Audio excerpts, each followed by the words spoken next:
Félicitations à ma copine Mélanie, franchement je suis trop contente. Elle va être maman, je vais être tata.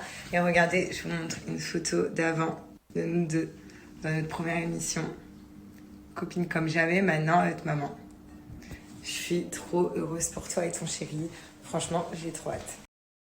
Comme j'ai mis dans le précédent post, je vais vous faire la réponse. Donc c'est tout simple. Inès et moi, effectivement, on s'est clashé en hors caméra. Je lui ai expliqué à plusieurs reprises, mais ça a mis beaucoup de temps avant de rentrer dans sa petite tête, que hors caméra, tout ce qui se disait n'existait pas. Maintenant, elle a le culot de partir se plaindre auprès de Julien, disant que je l'avais traité de pute hors caméra, je sais pas quoi. Or, je ne l'ai pas traité de pute, que moi, je n'étais la pute de personne. À la différence d'elle, forcément. Parce que quand tu as 14 ans ou à 16 ans, on se fait tringler par Booba et qu'on s'en vante ouvertement, qu'on en est fier et qu'on a besoin de faire le buzz, excusez-moi, mais là, la elle est clairement avérée. Maintenant, concernant Cougar, oui, il faudrait qu'elle ouvre un dictionnaire, parce que Cougar, c'est une femme mûre qui fricote avec des personnes beaucoup plus jeunes. Donc là, avec Julien, on a 2 ans d'écart, donc il faudrait peut-être qu'elle se remette à la page. Maintenant, toujours pour revenir sur le elle se vantait également d'arriver de Madrid et non pas de son bled paumé dans l'Est, là je sais pas d'où elle est, parce que forcément mademoiselle arrivait de chez Karim Benzema. Forcément,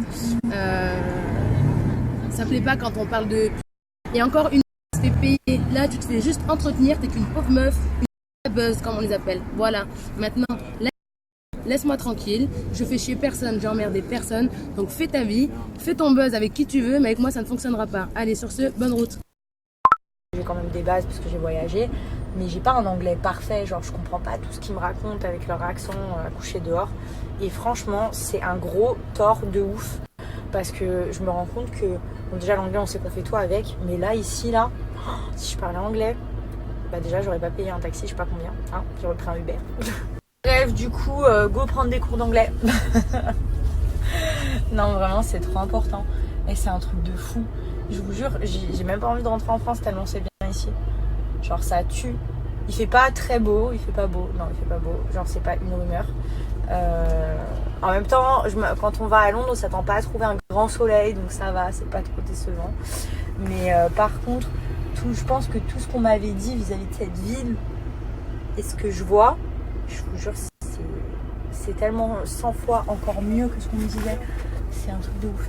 Vous avez tout. Vous avez tous les styles, toutes les... Vous savez quoi? Je vais vous dire un truc hyper choquant pour la France. Tout à l'heure, j'ai vu une meuf dans un magasin en burqa.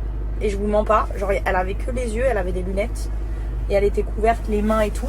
Et bah, je vous jure que ça choquait personne. Alors que vraiment, genre, chez nous... Bref, tout ça pour dire que chez nous, elle aurait même pas pu passer la porte du magasin, la dame. Parce que bah clairement ça aurait pu être un homme ou une femme en dessous, on n'aurait pas su, voilà. Et qu'après on s'est commencé en France. Maintenant je vous jure que genre j'étais la seule personne, parce que je suis française donc du coup j'ai l'habitude des règles de chez nous, n'est-ce pas, j'étais la seule à me dire bah, et en fait non, personne ne lui a rien dit, genre tout le monde l'a laissé faire ses petites emplettes à Victoria's Secret tranquille. Et franchement, je trouvais ça trop bien. Voilà. Enfin bref, tout ça pour vous dire que l'ouverture d'esprit n'est pas une fracture du crâne. Arrêtez d'être sectaire, arrêtez d'être fermé, arrêtez de ne pas vous ouvrir au monde, parce que vraiment, il y a des choses trop sympas ailleurs. Et nous, les Français, au final, on est quand même des gros cons. Donc, ouvrons nos esprits au reste du monde.